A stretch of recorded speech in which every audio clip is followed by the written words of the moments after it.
Welcome to my channel, where we discuss everything and all things politics, economy, and development in Nigeria and around the world. The former governor of Kaduna State and the chieftain of the All Progressive Congress have been accused of inciting military coup by one of the supporters of President Bola Ahmed Tinubu. That's what we're going to talk about in this video. We're going to look at it. Does the person making the accusation make sense? We're going to look at it right away. But before we go further on this, if you are new to my channel, you have not yet subscribed to my channel, please subscribe to my channel. Hit the subscription button, hit the notification bell. When you subscribe to my channel and hit the notification bell, anytime I have a new video, you'll be among the first to know. God bless you. Now, former presidential aide, Reno Omokri, has condemned the former governor of Kaduna State, Nasiru El-Rufai, over his recent comment concerning President Bola Ahmed Tinubu's administration.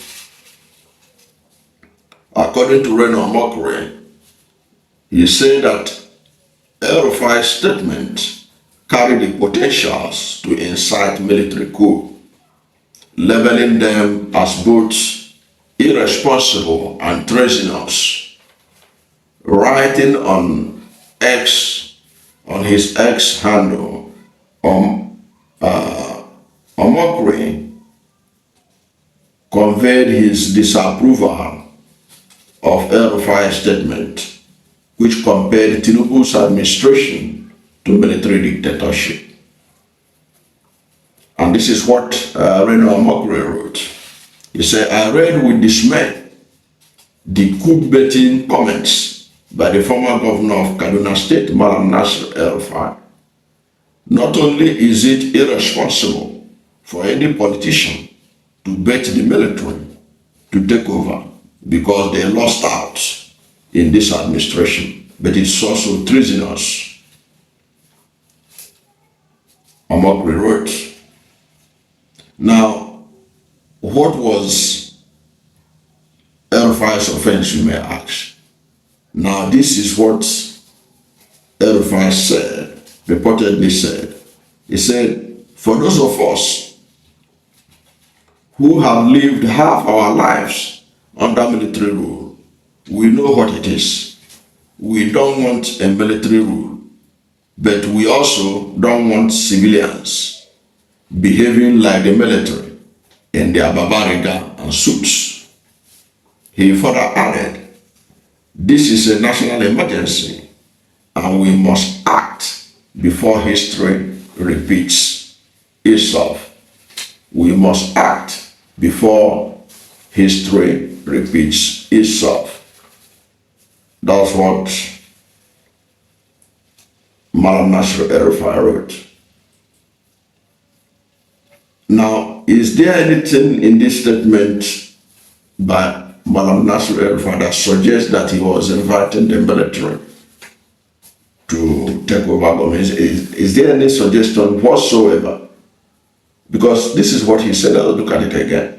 He said, for those of us who lived half our lives under military rule, we know what it is. We don't want a military rule, but we also don't want civilians behaving like the military in their barbariga and suit. That's a fact.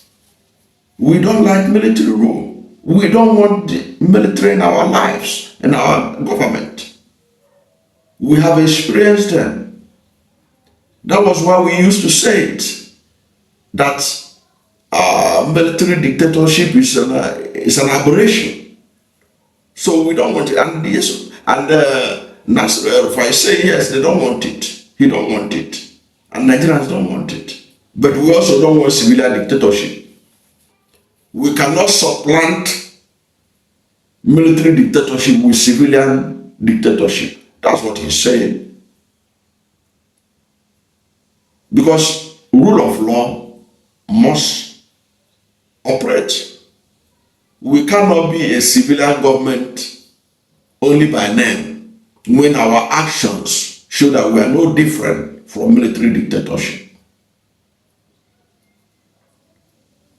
Remember that even Abacha, when he was head of state, there were people who said that he should transform to civilian president. Remember, if you could recall.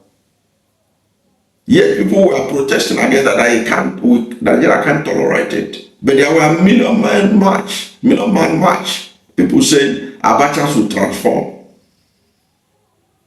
It therefore means that Nigerians abhor dictatorship, whether they are wearing khaki of the military or they are wearing babariga or suit of the civilians. That's my understanding of what El-Rufai said. Because if truly we are a nation of a country that believes in rule of law, what he said doesn't in any way suggest that he has a preference for military rule or that he wanted military rule at this time. Military rule is an aberration. In fact, the problem we are having in Nigeria today was as a result of the military's entrance into our politics.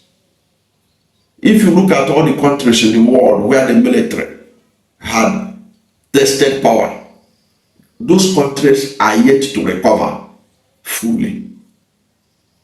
Those countries have continued to struggle with development because military rule is an aberration, and any country that tested it once, it is difficult to recover from it. That's why it is a difficult challenge for Nigeria right now to recover fully from the damage done to this country by the military intervention in our lives. If not for military intervention in Nigeria's life, if not for military intervention, there wouldn't have been civil war in which over 3 million people lost their lives. If not for the military's intervention, there are people that are dead today, they would not have been dead.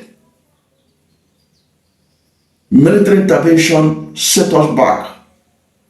The military came that they want to fight corruption and all that. If you read the COUP statement by Nasiru, he said that the contractors and the politicians are collecting 10%. Today, people are no longer collecting 10%. People are they will pocket the whole contract money. But the foundation had already been laid. The military had already intervened and destroyed a lot of things. Because when civilian or that first republic, people were collecting only 10%. The military will say they are coming to save the nation from it as part of their reasons. But today, after military have tested power, things have gotten worse. Just look at India and Pakistan.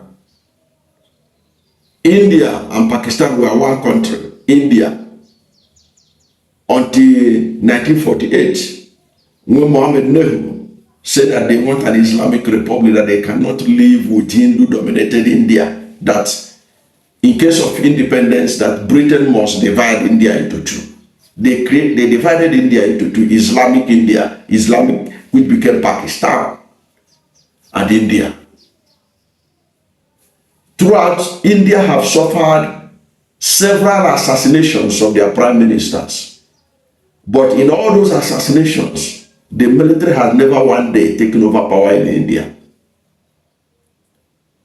But look at Pakistan.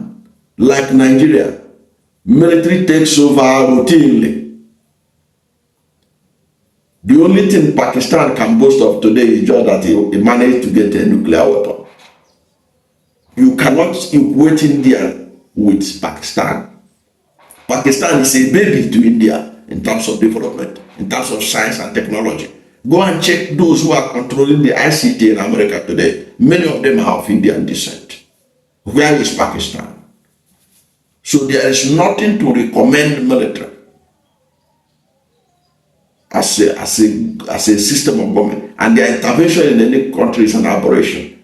So what El-Rufai is saying that why Nigerians detest military coup, Nigerians also detest civilian, Nigerians detest military dictatorship. They also detest Babariga and suit dictatorship. The kind of things that they are doing under the administration, whereby somebody will show evidence that he has papers for his house in Abuja. He has court say, give order, don't demolish, and people go and demolish the place. So what is the difference between a government that tolerates that and the Abacha administration? So what if I say that Abacha administration, the military administration is bad, so also is civilian dictatorship. They are bad. None of them is good for the country. What is good for the country is a nation built on rule of law. That's my interpretation.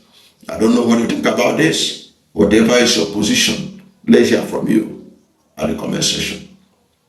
Thank you for watching this video. And if you are new to my channel, you have not yet subscribed to my channel, please subscribe to my channel. Hit the subscription button, hit the notification bell. When you subscribe to my channel and hit the notification bell, anytime I have a new video, you'll be among the first to know. God bless you. And please don't forget to like this video, because when you like it, God will rank it high and recommend it for more people. Thank you, and God bless you and yours.